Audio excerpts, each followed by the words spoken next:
Me gustaría tener un tiempo ilimitado para compartir esta historia, pero tenemos poco tiempo. Y quiero decirte que nos estamos mudando despacio, una deconstrucción, una metamorfosis dentro y fuera de la gran conversación en este proceso kármico en el cual he escogido escribir esta historia. Quiero compartirte varias cosas.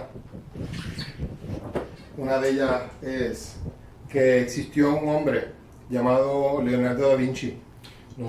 Para nosotros fue un ingeniero, un investigador, un inventor, un científico, tal vez matemático, artista, pero realmente fue una mente.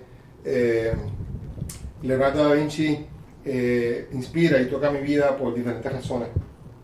Una de ellas es que él tenía déficit de atención y con toda seguridad era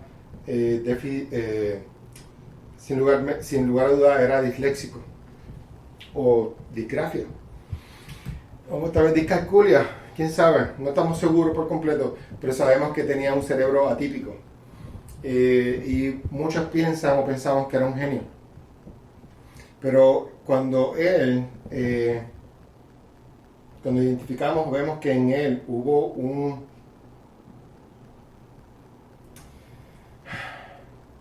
Leonardo da Vinci inspira mi vida por diferentes razones y una de ellas tiene que ver con la creencia o el diagnóstico que mi cerebro que tiene déficit de atención con hiperactividad.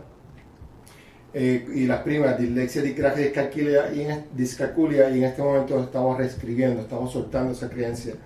Pero ese certificado, esa investigación, esa prueba, esa psicometría de inteligencia sostiene clínicamente, científicamente hablando, esa investigación,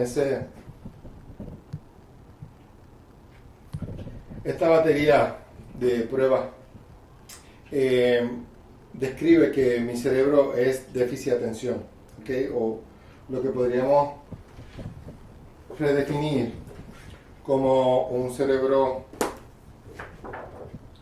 especializado. Y esta es una de las historias que yo quiero compartir contigo. Hace poco, una de mis 108 esposas, no fue una de mis 108 esposas, Alondra en estos días me dice, el déficit de atención es una condición, tienes que aprender a vivir con ella. Y esas palabras me llenaron de luz y fue como aceptarlo y rendirme ante este diagnóstico. Y en este momento estoy tratando de abrazarlo, en lugar de corregirlo, rechazarlo, estoy tratando de simplemente este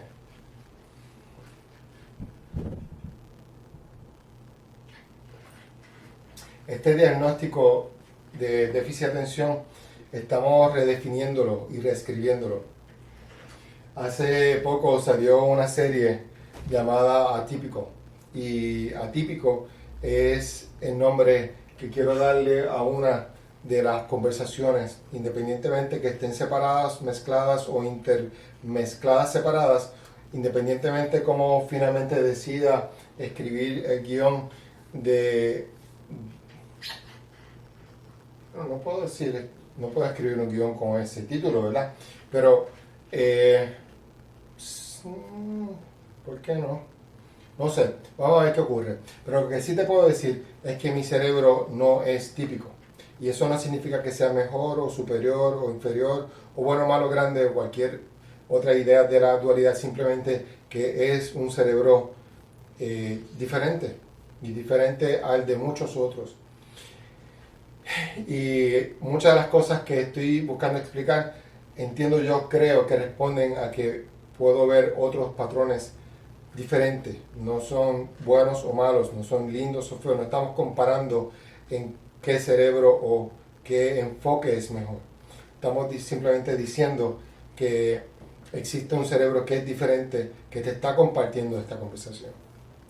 Y eso tiene una gran repercusión en todo el proceso, porque posiblemente mucho de lo que estemos compartiendo no tenga sentido. Estamos invitando a esta conversación creencias, estados de conciencia que llegan desde el lejano occidente o el lejano oriente, dependiendo de donde nosotros estemos recibiendo el sol y quién nos esté observando, porque no existe tal cosa excepto en nuestras mentes. Así que el observador y el observado es el que predetermina cómo es que esto puede tener sentido. Y mi único trabajo es invitarte a que no creas todo lo que tú piensas. Mi trabajo más importante es a que trabajes con la ignorancia de no genuinamente comprender o ignorar, que ignoramos mucho más de lo que podemos describir, pero podemos simplificarlo con el dolor ajeno. Una gran pensadora, una gran filósofa, una gran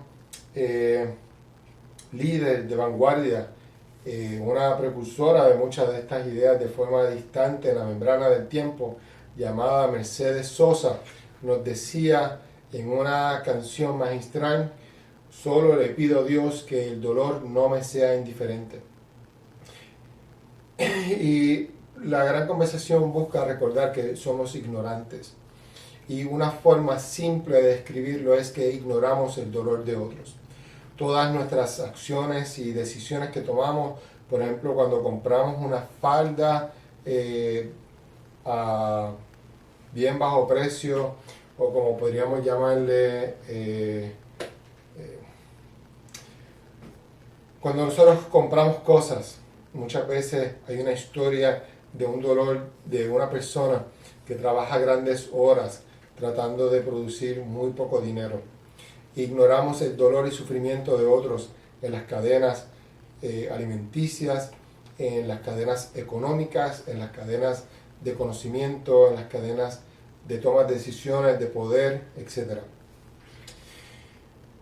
Y desde ese lugar quiero invitarte a que me acompañes a utilizar nuestras fortalezas en esta conversación. Yo soy un simple servidor, sirviente del sirviente del sirviente, y con eso lo que quiero decir es que estoy proponiendo esta idea. Esta idea no es mía, no es originalmente mía. El curso de milagros yo creo que nos refuerza eso. Probablemente está ocurriendo en más de una membrana del tiempo, según la podemos comprender o percibir. Y necesito talentos. ¿Okay? Existen muchas cosas que se van a estar compartiendo de forma errada, con la intención de que tú descubras el error. Pero algunas van a ser genuinamente erradas, sin intención de que ocurra. Pero tú no vas a poder diferenciar entre una y la otra. Vamos a estar mezclando las historias, y las historias van a ser complejas, no necesariamente van a tener sentido. Cuando hablemos probablemente de la gran conversación con los ateos, no va a tener sentido cuando lo hagamos con los devotos. Así que las conversaciones necesitan ser privadas, ¿verdad? Van a haber canales como este, pero en espacios que tienen una estructura y una razón específica de compartir, como por ejemplo Alpha One. Es una idea fascinante de comprender cómo un programa Alpha One nos recuerda que nuestra mente es limitada. Hay una historia de los juegos de ajedrez y de Go en China que es fascinante, pero tiene sentido en otros espacios. Así que ese es un ejemplo, pero existen otras conversaciones que son más arroz y habichuela para nosotros, con una lasca de aguacate, pero son complejas. Así que depende de dónde o cuándo tú estás viendo esto, si lo estás viendo de ahora que comienza hacia el futuro, y mañana me pongo este kilt en la frontera del conocimiento representando que muere un estado de conciencia y nace un estado de escritor representado en esa práctica. Si estuviste allí o no estuviste allí, si fuiste invitado o no, si llegaste por orden divino o no, independientemente si estás mirándolo hacia el pasado y ya esto se ha grabado muchas veces y esta es la primera vez que lo encuentras y desde aquí sigues bajando por todos esos canales que están escondidos dentro de la gran conversación, pues chévere, no importa. La pregunta es, ¿cuál es tu contribución en la gran conversación? Tú tienes unos talentos y tienes unas responsabilidades, tienes unas contribuciones dentro y fuera de esta gran conversación. Y la pregunta es, ¿quién eres tú en este proceso? La invitación es a que seamos, como nos decía Gandhi, sé el cambio que quieras ver. Y la invitación de la gran conversación es, nosotros escogemos actuar desde la luz o desde la sombra. Y es bien importante poder comprender que vamos a estar entrando y saliendo de la luz y la sombra hasta que continuemos en una mente